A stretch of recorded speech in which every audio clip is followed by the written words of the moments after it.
What's up, guys? This is Will, and I'm back with another video. And today we're going to take a look back at the ZTE Blade Spark.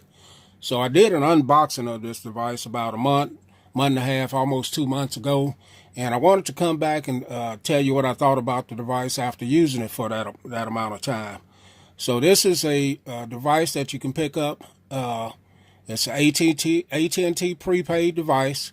I picked it up for a little bit under $50 with some coupons and things that I had. But I looked today, and at Best Buy, where I bought it at, you can get it for like $79.99 right now.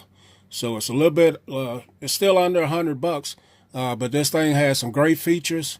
It's a great device if you're looking for something as a backup device, or if you know someone that doesn't need all the powerful phone things that these $800-900 phones have. This can basically do a lot of that stuff, just not as powerful. The processor's not, but it's still a great device. So let's get into it. The build quality on it I want to talk about first. Now, this is all plastic device, but it has a great build to it. Feels very solid in your hand. Has a very nice textured pattern on the back. I don't know what this material is, but I like that kind of diamond cut look to it right there. Only thing, AT&T put their big big stamp on there. I don't care for that too much. Then you got your ZTE branding back here as well. You got your speaker. You got your fingerprint sensor, dual tone LED light, 13 megapixel camera on the back, your volume up and down. You got your power button here, which has a textured feeling to it. And on the bottom, you got a Type-C. So that's pretty good for a budget device like this. Your microphone on the top, 3.5 millimeter headphone jack. That's for the win right there. And you got another mic up there. So the strain is a 5.5 HD strain, 1280 by 720, which is not bad. It has some great colors to it. It's a really nice device, strain, even though it's still just only 720. This has a 2 gigabytes of RAM, 16 gigabytes of storage, Gorilla Glass 3 on the screen. So that's, we're talking all this for a budget device. This has 1.4 quad core Snapdragon 425, and we know the 425 is a beast for battery, and this has a 3440 battery, and you get all day and maybe 2 days with some people. You get a lot of battery life out of it. Now, the performance on it is pretty snappy. Sometimes it'll slow down and kind of lag on you if you're trying to do a lot of stuff on it, but you got to remember, this is not a powerhouse device. But I got another device here, Bumpy Cam, sorry about that, the Moto E4, which is in the same range as price range, pretty much. This one's a little bit snappier than that one. They both have the 425 processor, but I think the Moto is a little bit snappier. But in the other, if you look at the other spectrum of it, this has a 5.5 inch screen, where the Moto has a 5-inch screen. So, and I have a little case on this, but this one's a little bit taller, a little bit bigger. But this one, it's still manageable. It's not like it's, hard to handle. Put a case on it, makes it a little bit bigger. For phone calls, makes great phone calls. People, earpiece and everything sounds great on it. The cameras on it, the 13 megapixel rear camera shoots great video. I'll leave a link in the description for some video sample footage that I did. And the pictures are pretty good as well. Front-facing camera 5 megapixel, front-facing camera. Slow down, Will. It takes, they're just okay. They're not spectacular or anything.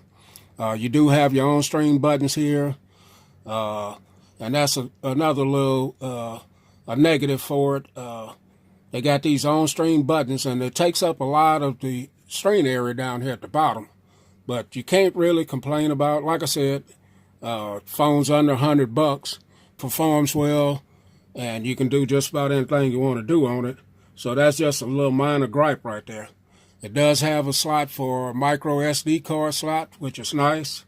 And when you get a notification, this does have the ambient display. So when your phone is off, you get your notifications on the front screen. All of this for a device under $100. You also get a pulsating light on your home button right here as your notification light. So that has some nice little neat tricks up its sleeve as well. You see this little button right here I have on the screen? That's the Me Pop or My Pop. You can assign this to open certain apps, do certain things on the phone.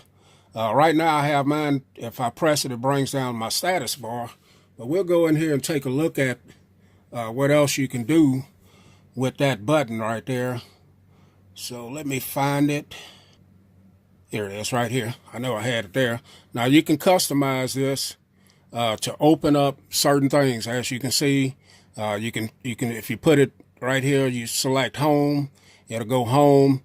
You got a back, if you select back, lock screen. So like I said, I have mine set up for the status bar right there. So that's a nice little feature that they have there. And this, you can move this around, put it wherever you want. Just kind of keep mine right there. Since the phone is a little tall, I can just really hit it right there and go right into my status bar right there. Another little feature that this phone has is the fingerprint sensor right here. You can assign it to open certain apps if you want with different fingers. So right now I have it set up for my left index finger to open up right into Facebook. So as you can see, I put my finger on it with the screen off and it goes right into my Facebook account. I'll show you that again. I'm going to put my finger on here and it goes right into my Facebook. And if with my other finger, my right hand index finger, I got it set up where it just unlocks the phone. And as you can see, the fingerprint sensor is pretty snappy on it. I've just barely touched it and we're in there. So not a bad fingerprint sensor on it. Overall, a pretty good device, guys. I really enjoyed having it. For the price, it's not bad. You get a lot of features. You get a pretty nice looking device as well.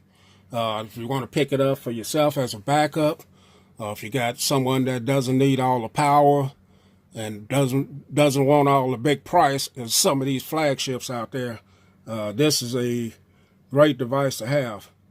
I don't know if I mentioned it's got 2 gigabytes of RAM, 16 gigabytes of storage. Would have been nice if it had a little bit more internal storage, but like I said, we're talking about a device that's under $100 and it performs well with the 425 processor. So that's a look at that's my look at this device after having it for a month, almost 2 months. Great device, guys. We'll catch y'all in the next video. Thanks for watching.